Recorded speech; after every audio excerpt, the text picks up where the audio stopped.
Hi everybody, John Hand with Pulsing Cinema, and the movie of the day is a recent discovery, a recent restoration, a recent oddity brought to life.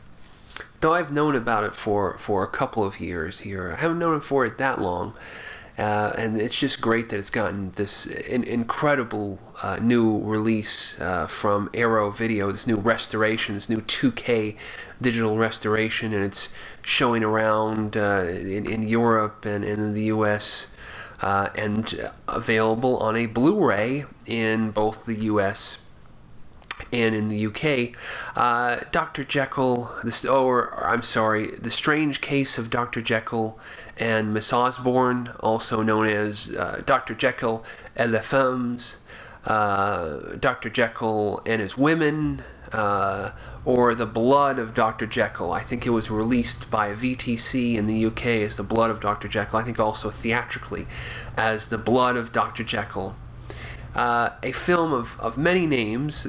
So what is it exactly? Well, it's a very loose adaptation of the Robert Louis Stevenson Dr. Jekyll and Mr. Hyde, directed by the famous Polish surrealist, sex filmmaker, animator, Walerian Borowczyk.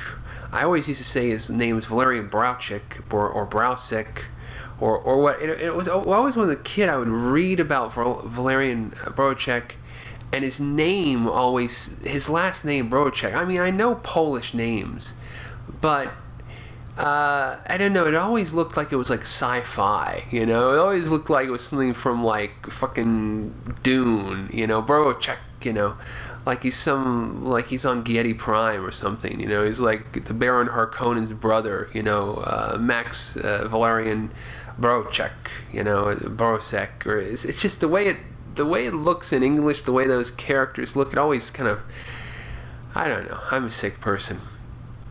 In any case, you know, I haven't seen many of Borowczyk's films. The Beast is probably his most widely known film, kind of based on myths and folk tales stuff. And his stuff was kind of always kind of adaptations of old stories, and that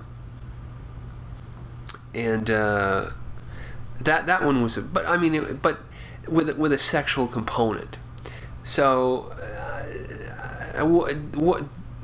How I read Borowczyk's career, from what I can get from the extras on this film and from other things, is that Borowczyk started off, he was a Polish filmmaker in the 50s and the 60s. He was a very acclaimed experimental animator. He did some incredible stuff that won awards, won acclaim and praise and money.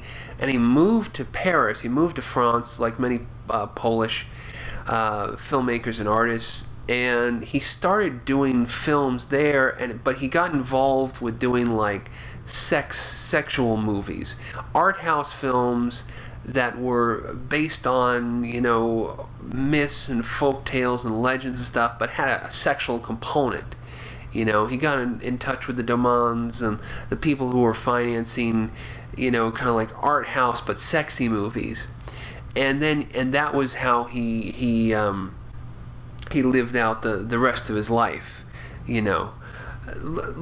Involved, you know, with like, you know, Last Year in Marienbad and stuff like that, but mainly doing, you know, like Jekyll and Hyde and that anthology film, whatever, The Tales, and then that Emmanuel film, and doing like anthologies and stuff, and you know, never kind of coming to the acclaim of, like, he kept, you know, like in his early career, he was kind of billed as, okay, maybe he could be the successor to de Buñuel, you know, this kind of surrealist poet of cinema.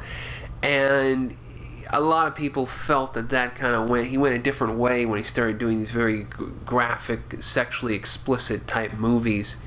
You know, when you start with like The Beast, which has the full, you know, horse sex at the beginning, and then you have this big monster thing, and there is a monster thing in Dr. Jekyll and Miss Osbourne.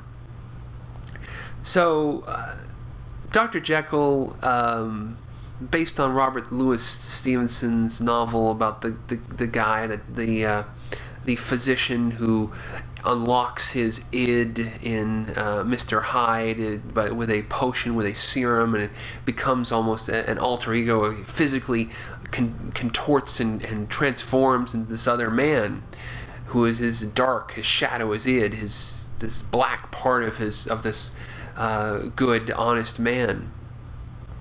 And that's pretty much in the film, what goes on in here.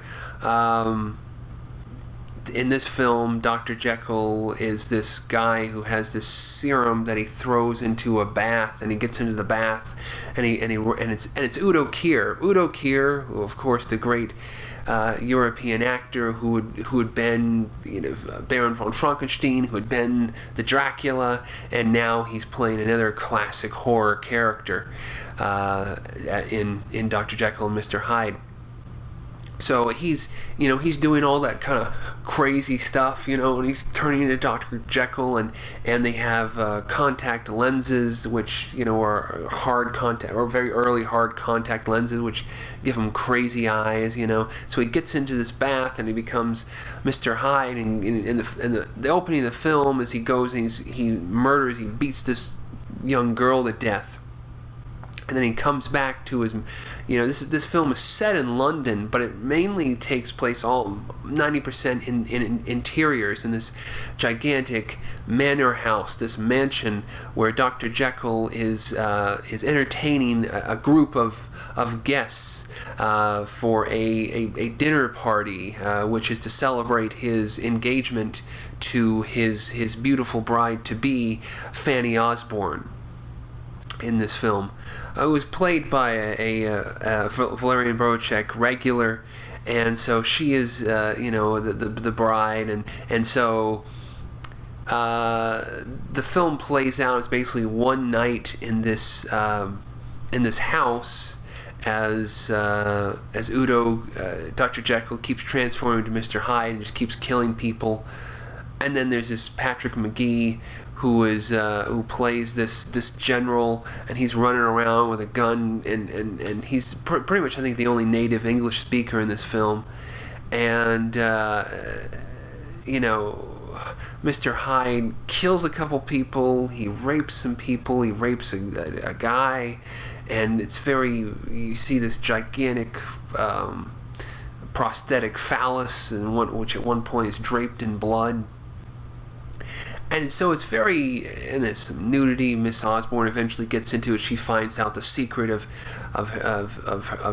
her betrothed, Dr. Jekyll, and then she wants to get in on it, and then it begins so it's the strange case of Dr. Jekyll and Miss Osbourne. Miss Osbourne based on Fanny Osbourne, based on Robert Louis Stevenson's wife, and the story goes that he showed her the original manuscript to the first version of Jekyll and Hyde, the story, and she got so disturbed that he threw it into the fire and rewrote it.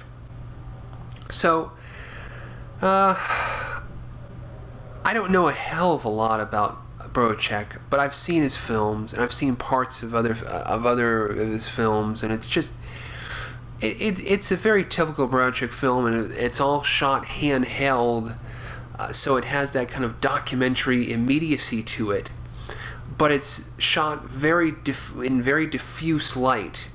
I don't know any other way to describe it, but it's in some ways not as explicit but it reminds me of like Penthouse photography. You see a lot of those issues of Penthouse where it was like there would be a lot of shots, cover shots and stuff, where the diffusion would be ladled on so heavy that it just it brought out a kind of sensuality to the image, and it was so misty and everything, and most of this film is very misty, and the lights just kind of, the highlights in people's faces just kind of go boo, and it seems like there are also a lot of rooms there, a lot of things are fogged up,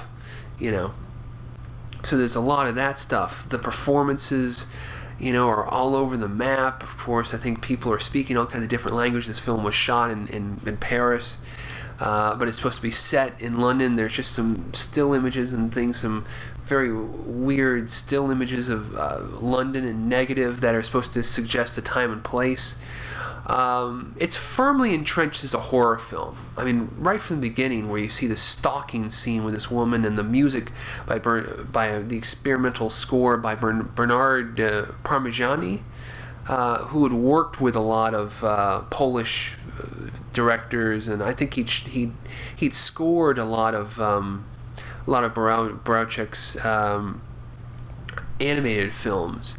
And his music is electronic, is moody, is atonal, it's experimental, music concrète, very, very much in some ways in conflict with the period setting and the period dress. This wonderful wardrobe in this film and stuff that really sets the scene.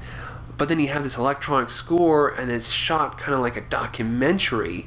There's not a lot of heavy close-ups and things that push the action, that kind of Mickey Mouse the action in some ways.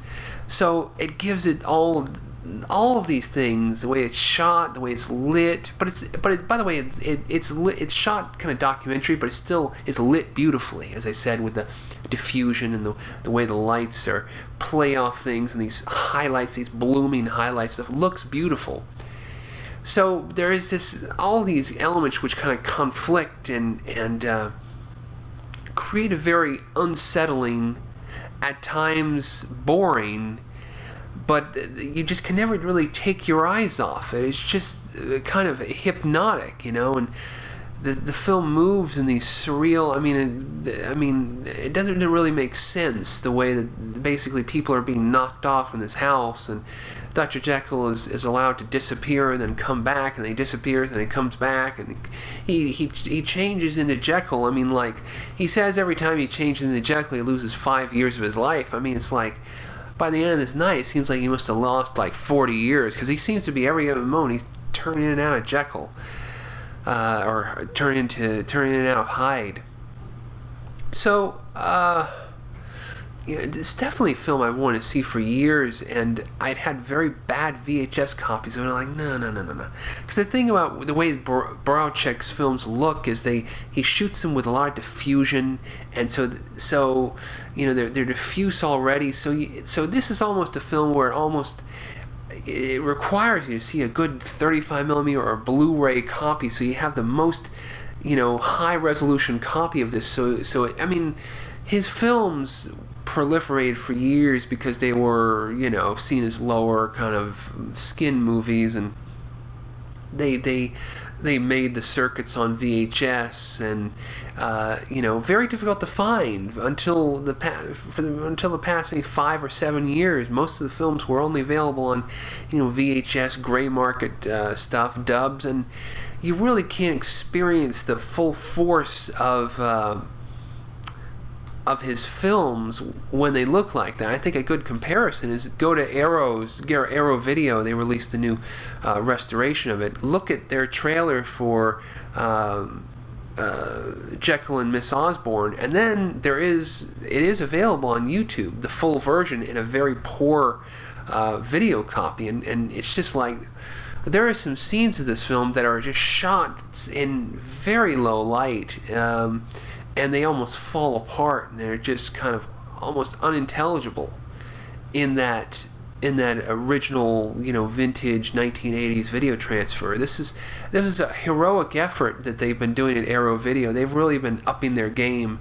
It's really scary that all of the U.S. companies have kind of been waylaid, and this Arrow Video is just knocking them out with stuff like this, and Blood and Black Lace, and then White of the Eye, and another incredible release that they released last year.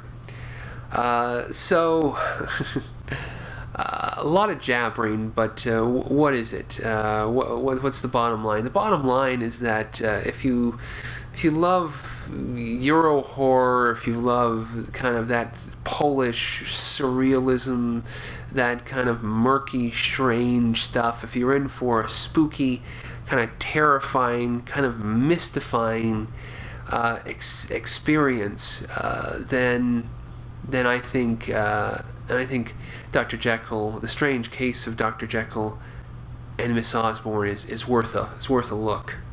Yeah, it's definitely in that tradition.